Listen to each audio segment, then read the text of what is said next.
എന്റെ ഇപ്പോ 2000 രൂപ എടുക്കാനില്ല. പിന്നെ എന്താ ഉണ്ട്? നുള്ളിപ്പെറുക്കി അവർ 500 രൂപ കാണും. എന്റെ പട്ടിക്ക് വേണം.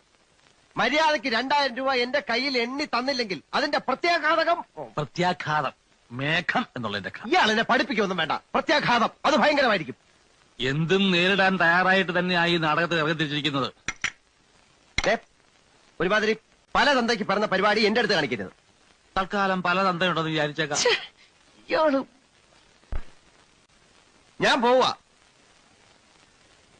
പോവാന്ന്. അതെ, കുറച്ച് പതുക്കെ പറഞ്ഞാലും കേൾക്കാം. പിന്നെന്താ ഞെട്ടാത്തത്? സാധാരണ ഇത്ര നിസ്സാര കാര്യങ്ങൾക്ക് ഞാൻ ഞെട്ടാറില്ല. ഓഹോ, പിന്നെ ഞാനങ്ങനെ വെറുതെ പോകുന്നൊന്നും വിചാരിക്കണ്ട. ഈ വിവരം മുഴുവൻ ആ മൂപ്പിലാനെ കണ്ട് ധരിപ്പിച്ചിട്ടേ ഞാൻ പോവും. ഒരു ചാൻസ് കൂടെ തരാം. 250 250 ഉറപ്പിക്കുന്നോ? രണ്ടുപേരോടും കൂടെ ചോദിക്കുന്നത്. എടോ, തനിക്ക് നാണമില്ലേടോ? ഇല്ല. ആ